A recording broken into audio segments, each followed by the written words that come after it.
Assalamualaikum warahmatullahi wabarakatuh. Kembali lagi bersama saya, Jody Hendrawan. Pada kesempatan ini saya masih membahas mengenai interaksi manusia dan komputer. Dan pada pertemuan ini, ataupun pada video ini, saya akan membahas mengenai daya guna pada materi untuk interaksi manusia dan komputer. Daya guna.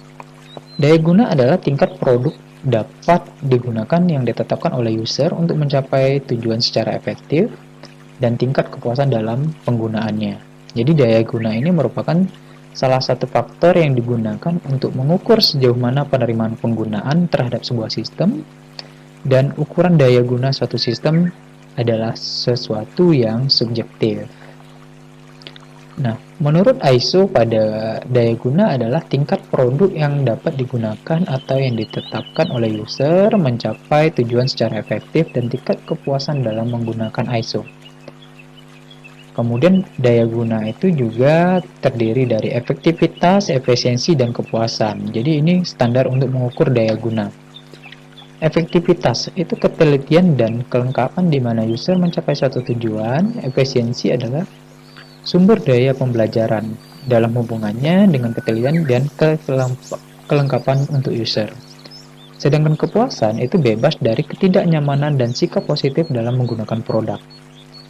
Kemudian atribut daya guna itu ada efektivitas, learnabilitas, efisiensi, memorabilitas, kesalahan, dan kepuasan subjektif. Maksudnya adalah bagaimana kita bisa memperhatikan ketelitian dan kelengkapan, bagaimana sebuah sistem itu untuk mudah dipelajari, efisiensi, bagaimana sebuah sistem itu bisa sesuai dengan penampilan pengguna ahlinya. Memorabilitas maksudnya adalah mudah di dalam menggunakan sebuah sistem dan perintah-perintahnya mudah diingat. Kemudian mengenai kesalahan, itu tingkat kesalahannya sangat minim atau sangat kecil. Yang terakhir adalah kepuasan yang subjektif, yaitu bagaimana sistem itu nyaman digunakan untuk pengguna atau untuk usernya. Tahapan pengukuran daya guna. Yang pertama itu ada pembelajaran, efisiensi, kemampuan mengingat, kadar kesalahan, kepuasan, presensi, susunan layar, istilah yang digunakan dan perintah yang disediakan oleh sebuah sistem, dan kemampuan sistem. Jadi ini adalah standar untuk pengukuran daya guna dalam bagaimana kita bisa menerima sebuah sistem ataupun bagaimana kita bisa menerima sebuah produk.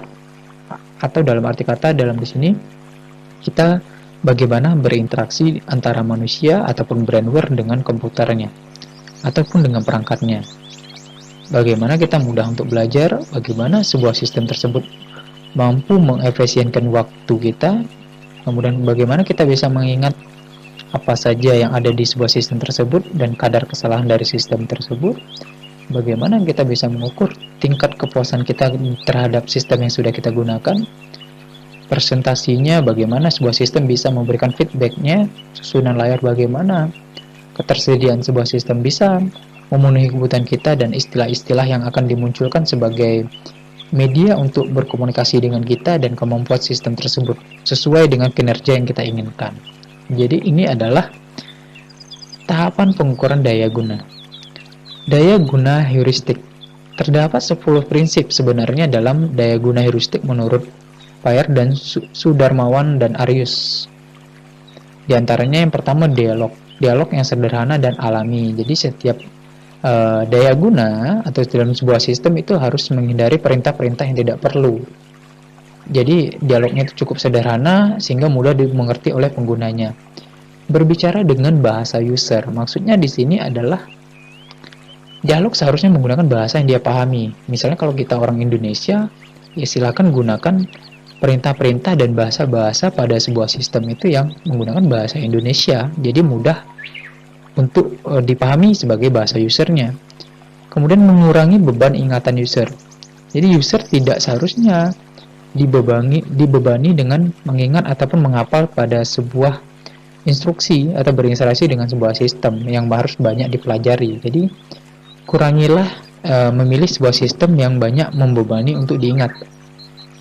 Kemudian konsisten. Ciri-ciri yang konsisten dari suatu user interface itu dapat menghindari user itu dari rasa ragu-ragu yang di saat menggunakan suatu perintah untuk pertama kalinya. Jadi Kalau enter itu difungsikan untuk menjalankan sebuah perintah, ya udah. Jadi jangan gunakan tombol lain ataupun perintah lainnya. Jadi harus konsisten. Sistem timbal balik. Sistem seharusnya memberitahu ke penggunanya segala aktivitas yang sedang berlaku dari ataupun adanya status dari suatu sistem. Jadi kalau kita ingin ngeprint menggunakan printer dan laptop, ada statusnya, ada notifikasi ataupun dia tempat dialognya. Jadi ada timbal baliknya. Kita bisa membatalkan atau tetap meneruskan atau memberikan jeda ataupun memberikan beberapa waktu tertentu. Jadi sistem timbal balik. Jalan keluar yang jelas. Sistem seharusnya bisa memberikan penjelasan tentang kondisi dan solusi untuk menghindari user terperangkap dari tampilan-tampilan yang tidak diinginkan. Misalnya terjadi kendala ataupun error. Jadi ada jalan keluar yang jelas dari sistem yang akan ditampilkan ataupun dialog yang akan dimunculkan. Misalnya dalam kita mencetak sebuah dokumen, apabila terdapat masalah seperti kehabisan kertas, tinta habis, maka sistem bisa memberikan notifikasi sebagai media informasinya bahwasanya user harus memasukkan kertas ataupun mengisi ulang tinta. Jadi ini ada jalan keluar yang jelas. Kemudian jalan pintas. Untuk lebih mudah dan cepat berinteraksi di dalam menggunakan suatu sistem, maka terdapat shortcut. Nah, maksudnya di sini adalah jalan pintas digunakan seperti aplikasi desktop, double klik mouse saja maka aplikasi ini akan dapat dijalankan. Jadi tidak perlu kita membuka klik kanan terus kita pilih open untuk membuka suatu file. Jadi cukup 2 kali klik atau double klik pada mouse itu sudah dikatakan sebagai jalan pintas. Kemudian ada pesan-pesan kesalahan yang baik seperti dalam memainkan peran yang penting dalam daya guna suatu sistem. Contoh, jika Anda ingin menginstal aplikasi di luar dari yang resmi, maka siap menerima resiko yang ada. Kemudian ada pesan kesalahan yang digunakan harus jelas dan mudah dipahami, pesan yang disampaikan harus bersifat khusus dan tidak bersifat umum, dan penyampaian pesan harus dilakukan secara sopan. Tidak ada nada kekerasan ataupun tidak ada kata-kata yang tidak baik ataupun tidak bijak untuk dimunculkan. Kemudian yang ke-9 itu mencegah kesalahan. Jadi rekayasa interface yang baik seharusnya mampu membuat user menghindari kesalahan. Contoh, menu-menu yang banyak muncul pada user, jadi itu tujuannya untuk menghindari kesalahan. Kemudian adanya bantuan dan dokumentasi. Maksudnya di sini adalah seperti halnya kita mempunyai suatu sistem yang baru, atau kita anggaplah kita baru membeli printer. Jadi itu ada buku panduan. Selain ada buku panduan, ketika kita menginstalasi printer kita dengan komputer atau proses pengenalan antara perangkat komputer dengan printer, itu ada bantuan ataupun bentuk dokumentasinya. Contoh, silakan hubungkan terlebih dahulu USB antara printer dan komputer. Jadi ini ada dokumentasinya dan ada perintahnya, kurang lebih seperti itu.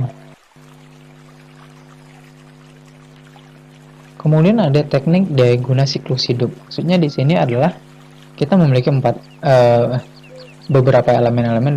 Ada know the user, daya guna backmarkingnya, kemudian ada goal intended interaction design-nya atau desain yang dibangun selalu memiliki tujuan yang berinteraksi. Kemudian ada interface design-nya. Yang kelima ada prototyping-nya atau prototype-nya. Jadi ini adalah elemen-elemen yang perlu diperhatikan ataupun teknik yang perlu diperhatikan dalam memilih daya guna siklusnya. Kemudian yang keenam itu daya guna evaluasi dan follow up studinya. Jadi bagaimana suatu hal yang sangat penting itu berhubungan dengan data-data kinerja suatu sistem tersebut. Kemudian dalam daya guna kita harus mempelajari penggunanya ataupun kenali penggunanya siapa. Mengenal siapa user bertujuan untuk mempelajari, mengenali dan memahami pengguna yang akan menggunakan sistem tersebut dan untuk merangkum keperluan user, kepuasannya, kemahiran penggunaan komputernya dan sebagainya. Jadi ada beberapa kategori utama tentang pengalaman user yang selalu berubah-ubah. Nah, dan user bisa diklarifikasikan sebagai berikut, contohnya pengalamannya, tingkat pendidikannya, umurnya, statistik penggunaan sistem yang sudah di training. Jadi kita bisa mengenali pengguna terlebih dahulu sebelum memberikan sebuah sistem. Sama halnya ketika kita memberikan sebuah komputer kepada anak SD, SMA, SMP, dan anak kuliah, otomatis akan berbeda spesifikasinya karena memiliki pengalaman yang berbeda, tingkat pendidikan yang berbeda, umur yang berbeda, dan statistik pengguna sistem yang sudah di-training maksudnya adalah sesuai dengan kebutuhannya. Jadi sebelum kita memberikan sebuah sistem itu kepada user, kita harus mengenali terlebih dahulu beberapa kategori dari user tersebut, seperti pengalaman, tingkat pendidikan, umur, dan penggunaan sistemnya. Kemudian ada istilah daya guna benchmarking. Maksudnya adalah menganalisa perbandingan di antara beberapa produk agar bisa menghasilkan keputusan. Jadi misalnya kalau kita sebagai programmer atau gamers, otomatis kita harus menentukan dulu dan membandingkan beberapa produk sehingga itu benar-benar sesuai dengan kebutuhan kita. Pertama, menentukan kondisi dan memutuskan sejauh mana akan mengembangkan produk tersebut, meneliti dan membedakan produk, dan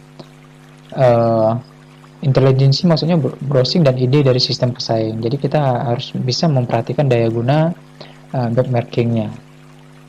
Kemudian desain interaksi berorientasi tujuan. Setiap interface memiliki ciri khas yang berbeda karena masing-masing mempunyai pemrograman yang berbeda. Jadi desain interface itu merupakan suatu interface antara kode dan user. Jadi desain interface itu mengacu ke fungsinya, perilaku, presentasi finalnya, dan tujuan sendirinya adalah tujuan dari akhir dari penelitiannya. Karena cara kerja komputer tersebut tidak sama dengan cara kerja manusia. Jadi bagian perangkat lunak harus jelas, yang dituliskan dengan instruksi-instruksi program, dan bentuk dari interface harus bisa menyesuaikan dengan permintaan manusia. Kemudian tujuan personal dan tujuan perusahaan. Kita harus membedakan tujuan dasar dari personal dan perusahaan karena memiliki tujuan yang berbeda. Contoh, seperti untuk tujuan personal dan perusahaan. Tujuan personal adalah pertama, misal agar tidak terlalu bodoh, agar tidak membuat kesalahan, mendapatkan pekerjaan yang layak, dan mendapatkan kesenangan. Sedangkan perusahaan tujuannya adalah meningkatkan profit, meningkatkan pemasaran, bertahan dalam kompetisi, menyewa banyak orang, dan go public. Jadi terhadap sistem itu dan daya gunanya memiliki tujuan yang berbeda. Proses desain interaksi. Kemudian dalam daya guna kita harus bisa memperhatikan desain dari interaksi tersebut, bagaimana kebiasaan interaksi antara manusia dan usernya dan menjelaskannya. Pertama ada wawancara user. Wawancara user adalah ataupun pelanggan salah satu trik untuk membuat keputusan dalam merancang sebuah sistem. Apa tujuannya, maksudnya, dan karena hasil wawancara tersebut sangat menentukan dan kita bisa mengetahui apa keinginan user dan keluhannya sehingga kita bisa memberikan solusi dari adanya suatu sistem. Kemudian membuat persona, maksudnya di sini adalah membuat sebuah karakteristik yang diamati oleh orang lain atau yang disebut dengan prototype user. Jadi kita membuat sebuah imajinasi khusus sesuai dengan kemauan pengguna ataupun kehendak dari penggunanya. Menjelaskan tujuan. Nah, setelah adanya sebuah kehendak dan kita bisa mengetahui karakter dari usernya ataupun personanya, kita bisa juga membuat sebuah pemrograman dan desainer program yang harus memperhatikan perbedaan apa dari masing-masing user. Sehingga aplikasi ataupun rancangan yang akan dibuat itu dapat memenuhi keinginan sebagian besar dari mereka. Jadi, sebelum meluncurkan sebuah sistem yang baru, kita harus tahu tujuan dari sistem yang akan kita buat. Yang terakhir adalah membuat skenario yang jelas. Maksudnya adalah, kebanyakan dari software yang didesain untuk membuat suatu tugas sederhana daripada untuk menyediakan sebuah tujuan. Jadi, sederhana maksudnya di sini adalah bisa mengerjakan beberapa tugas dibandingkan hanya satu tujuan tugas. Itu berarti software hanya melakukan tugas, bukan untuk melakukan tujuan. Jadi tugas juga berubah seiring dengan perkembangan teknologi. Jadi ini adalah proses desain sebuah interaksi.